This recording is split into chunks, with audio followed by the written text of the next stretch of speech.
Hello दोस्तों, स्वागत है आपका अपने यूट्यूब चैनल जीके अभियान पे। दोस्तों, आज मैं आपको भारत की पंचवर्षीय योजनाओं के बारे में बताने वाला हूँ, जो कि एग्जाम की दृष्टि से अति महत्वपूर्ण है। साथ ही साथ मैं आपको इससे संबंधित महत्वपूर्ण फैक्ट के बारे में बताऊँगा, जो कि आपको एग्जाम में 1 नंबर पक्के कर देंगे। आइए सबसे पहले हम लोग जानते हैं भारत की पंचवर्षीय योजना की अवधारणा के बारे में जानते हैं। पंचवर्षीय योजनाओं का सामान्य विचार है कि भारत सरकार अपनी ओर से दस्तावेज तैयार करती है, जिसमें अगले 5 वर्षों के लिए उसकी आमदनी और खर्च की योजना होती है। केंद्र सरकार और सभी राज्य सरकारों को बजट को 2 भागों में बांटा गया है: गैर योजना बजट और योजना बजट। गैर योजना बजट सालाना दैनंदिन मदों पर खर्च किया जाता है और योजना बजट को योजना द्वारा निर्धारित प्राथमिकताओं के अनुसार पंचवर्षीय आधार पर खर्च किया जाता है। वर्ष 1951 से 2017 तक भारतीय अर्थव्यवस्था का मॉडल पंचवर्षीय योजनाओं पर आधारित नियोजन की अवधारणा पर आधारित था। पंचवर्षीय योजना को तैयार करने, कार्यान्वित करने और विनियमित करने का कार्य योजना आयोग नामक संस्था द्वारा किया गया है। वर्ष 2015 में योजना आयोग को नीति आयोग नामक थिंक टैंक द्वारा प्रतिस्थापित किया गया। नीति आयोग को 3 दस्तावेज प्रस्तुत किए हैं: 3 वर्षीय एक्शन एजेंडा, 7 वर्षीय मध्यम अवधि का रणनीति पेपर और 15 वर्षीय विजन डॉक्यूमेंट। आइए चलते हैं पंचवर्षीय योजनाओं के बारे में और उनकी विशेषताओं के बारे में जानते हैं। तो सबसे पहले हमारा है प्रथम पंचवर्षीय योजना, जो 1951 से 1956 तक चली, और इसकी विशेषताओं के बारे में जानते हैं। प्रथम पंचवर्षीय योजना ने भारत में आर्थिक विकास पर जोर दिया। इसे भारत के प्रथम प्रधानमंत्री जवाहरलाल नेहरू ने भारतीय संसद में प्रस्तुत किया था। एक युवा अर्थशास्त्री एन.के. राज ने तर्क दिया कि भारत को पहले 2 दशकों के दौरान धीरे धीरे विकास करना चाहिए। इसने मुख्य रूप से कृषि क्षेत्र इम्पोर्टेंट है कृषि क्षेत्र पर ध्यान केंद्रित किया, जिसमें बांधों और सिंचाई में निवेश शामिल था। उदाहरण, भाखड़ा नांगल बांध के लिए भारी आवंटन किया गया था। यह योजना हैरोल्ड डोमर मॉडल पर आधारित थी और इसने बचत बढ़ाने पर अधिक जोर दिया। 1956 के अंत तक 5 भारतीय प्रौद्योगिकी संस्थान स्थापित किए गए। इस योजना की लक्षित वृद्धि दर 2.1% थी, जबकि प्राप्त विकास दर 3.6% था। नेक्स्ट है द्वितीय पंचवर्षीय योजना, जो 1956 से 1961 तक चली। इसकी विशेषताओं के बारे में जानते हैं। दूसरी पंचवर्षीय योजना ने तीव्र औद्योगिकरण और सार्वजनिक क्षेत्र पर बल दिया। इसकी रूपरेखा तैयार करने और नियोजन का कार्य पीसी मालनोबिस के नेतृत्व में किया गया, अर्थात यह पीसी मालनोबिस मॉडल पर आधारित थी। इसने त्वरित संरचनात्मक परिवर्तन पर जोर दिया। इस योजना के तहत सरकार ने घरेलू उद्योगों की रक्षा के लिए आयात पर शुल्क अधिरोपित किया। इस योजना की लक्षित वृद्धि दर 4.5% थी, जबकि वास्तविक वृद्धि दर अपेक्षा से थोड़ी कम 4.27% थी। नेक्स्ट पंचवर्षीय योजना का नाम है तृतीय पंचवर्षीय योजना, जो 1961 से 1966 तक चली। इस योजना ने कृषि और गेहूं के उत्पादन पर सुधार पर केंद्रित किया गया। राज्यों को विकास संबंधित अतिरिक्त उत्तरदायित्व सौंपे गए। उदाहरण, राज्यों को माध्यमिक और उच्च शिक्षा का उत्तरदायित्व सौंपा गया। जमीनी स्तर अथवा ग्रास रूट लेवल पर लोकतंत्र के लिए पंचायत चुनाव की शुरुआत की गई इसी योजना के दौरान। इस पंचवर्षीय योजना की लक्षित वृद्धि दर 5.6% थी, जबकि वास्तविक विकास दर केवल 2.4% ही रही। अर्थात यह पंचवर्षीय योजना विफल रही। इसने तीसरी योजना की विफलता का संकेत दिया और सरकार को योजना अवकाश 1966 से 1967, 1967-68 और 1968 से 69 की घोषणा करनी पड़ी।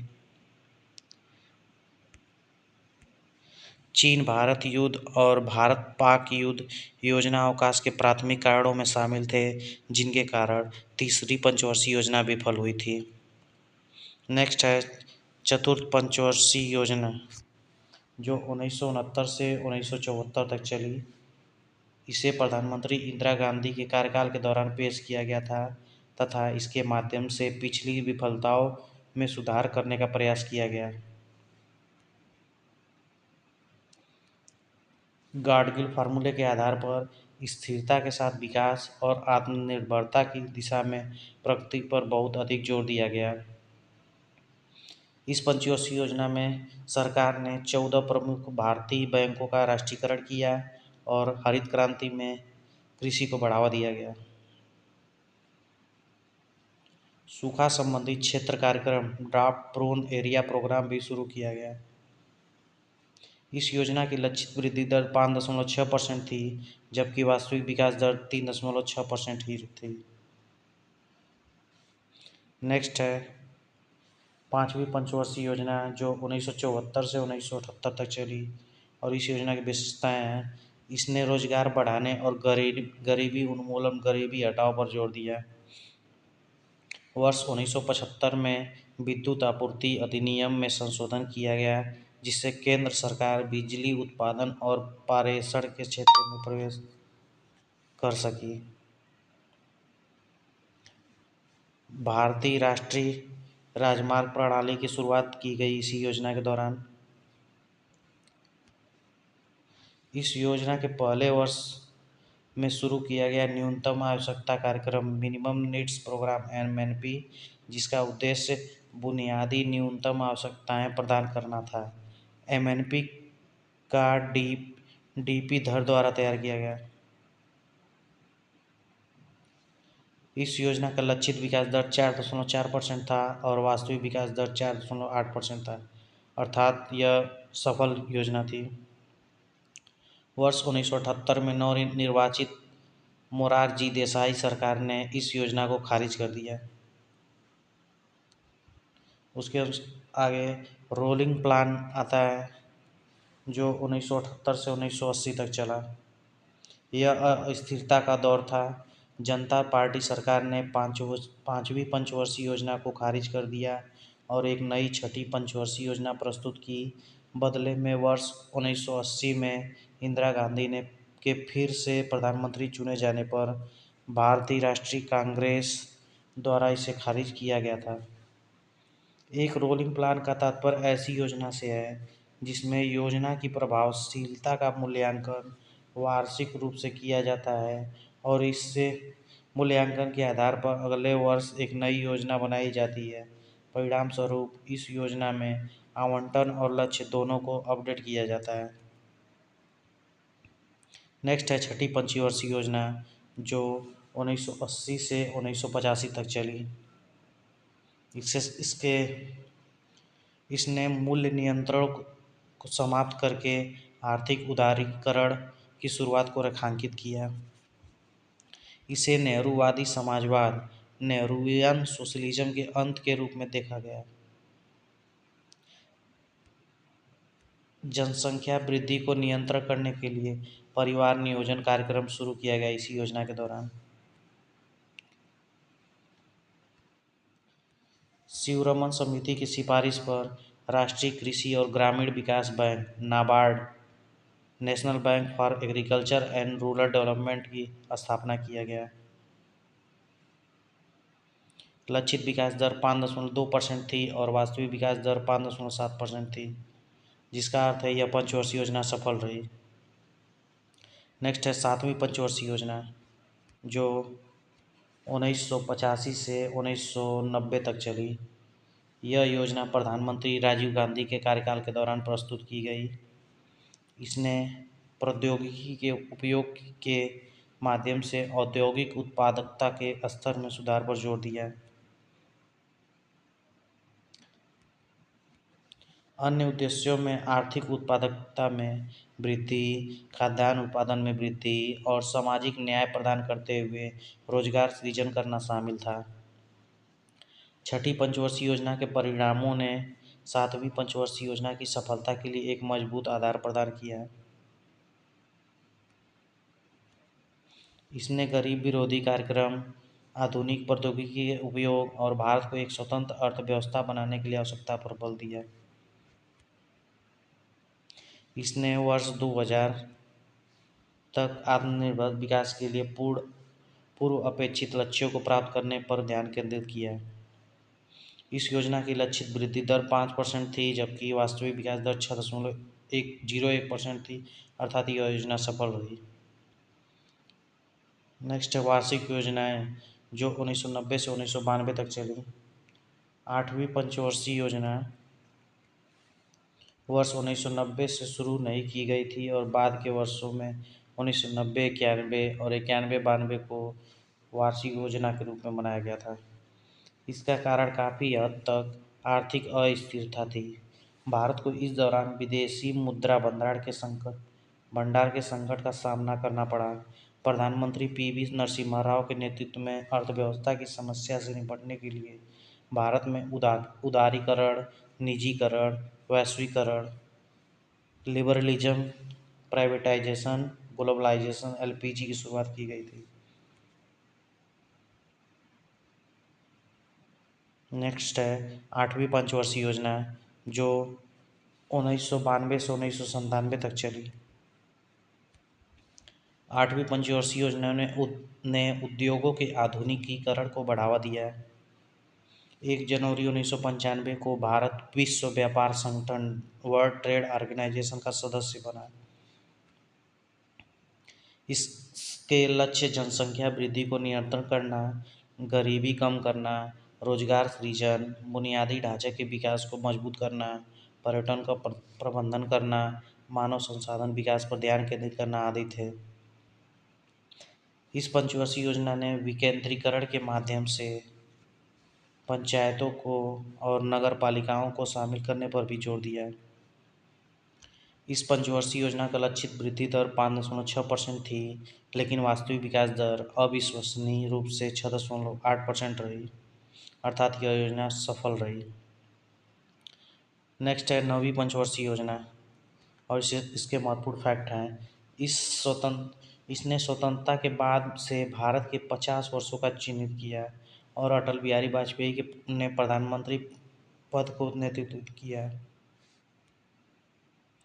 इसने गरीबी के पूर्ण उन्मूलन के लक्ष्य को प्राप्त करने के लिए सामाजिक क्षेत्रों हेतु समर्थन की पेशकश की और आर्थिक विकास सुनिश्चित करने के मामले में सार्वजनिक और निजी क्षेत्र में संयुक्त रूप से प्रयास किया। इसने तीव्र विकास और लोगों के जीवन की गुणवत्ता के बीच संबंधों को संतुलित करने पर भी ध्यान केंद्रित किया गया।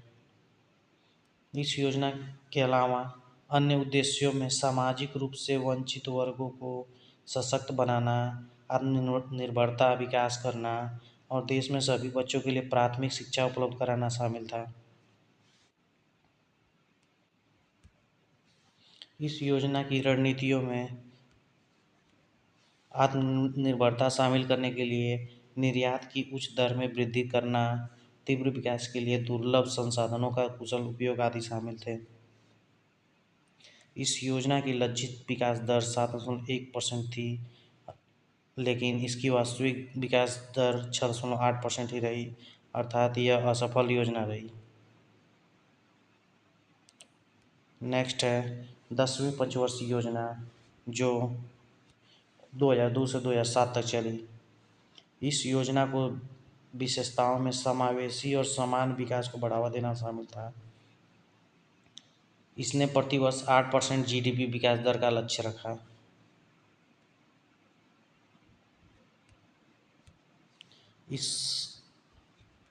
इस योजना का उद्देश्य गरीबी को 50% तक कम करना था और 80 मिलियन लोगों के लिए रोजगार का सृजन करना था। इसके अलावा इसका उद्देश्य क्षेत्रीय असमानताओं को कम करना था। इसने वर्ष 2007 तक शिक्षा और मजदूरी क्षेत्रों के मजदूरी दरों के क्षेत्रों में लैंगिक अंतराल को कम करने पर भी जोर दिया। 10वीं पंचवर्षीय योजना के लक्षित विकास दर 8% 1% थी, जबकि वास्तविक विकास दर से 7.6% रही, अर्थात यह भी पंचवर्षीय योजना असफल रही। नेक्स्ट है 11वीं पंचवर्षीय योजना, जो 2007 से 2012 तक चली। इसके महत्वपूर्ण फैक्ट हैं। 11वीं पंचवर्षीय योजना उच्च शिक्षा में नामांकन बढ़ाने और दूरस्थ शिक्षा के साथ साथ आईटी संस्थानों पर ध्यान केंद्रित किए अपने उद्देश्य के साथ बहुत महत्वपूर्ण थी। उदाहरण, वर्ष 2009 में शिक्षा का अधिकार अधिनियम प्रस्तुत किया गया, जो कि वर्ष 2010 में लागू हुआ। इसने 6 से 14 वर्ष की आयु के बच्चों के लिए शिक्षा को निःशुल्क और अनिवार्य कर दिया। नेक्स्ट, इसकी मुख्य विषय वस्तु तीव्र और अधिक समावेशी विकास थी। इसका उद्देश्य पर्यावरणीय स्थिरता और लैंगिक असमानताओं में कमी लाना था।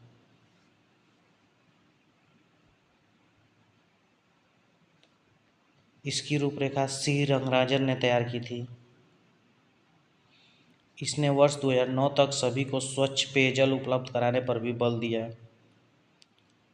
इस पंचवर्षीय योजना का लक्षित विकास दर 9% और वास्तविक विकास दर 8% रही, अर्थात यह भी पंचवर्षीय योजना असफल रही। नेक्स्ट है 12वीं पंचवर्षीय योजना, जो कि 2012 से 2017 तक चली। इस योजना की विषय वस्तु तीव्र, अधिक समावेशी और धारणीय विकास, फास्टर, मोर इंक्लूसिव और एंड सस्टेनेबल ग्रोथ था। इस योजना का उद्देश्य बुनियादी ढांचा परियोजनाओं को मजबूत करना और सभी गांवों को बिजली आपूर्ति प्रदान करना था। इसका उद्देश्य स्कूल में प्रवेश के संदर्भ में लैंगिक और सामाजिक अंतराल को दूर करना तथा उच्च शिक्षा तक पहुंच में सुधार करना था। इसके अलावा हर साल 1 मिलियन हेक्टेयर तक हरित क्षेत्र को बढ़ाना और गैर कृषि क्षेत्र में नए अवसर सृजित करना भी उद्देश्य में शामिल था। इस योजना की लक्षित वृद्धि दर 9% थी, लेकिन वर्ष 2012 में राष्ट्रीय विकास परिषद ने इस 12वीं योजना के लिए 8% की वृद्धि दर को मंजूरी दी, अर्थात यह भी पंचवर्षीय योजना असफल रही। दोस्तों, आशा करता हूँ कि ये वीडियो आपको पसंद आया होगा, और अगर वीडियो पसंद आया होगा तो इस वीडियो को लाइक और सब्सक्राइब करें। Thank you.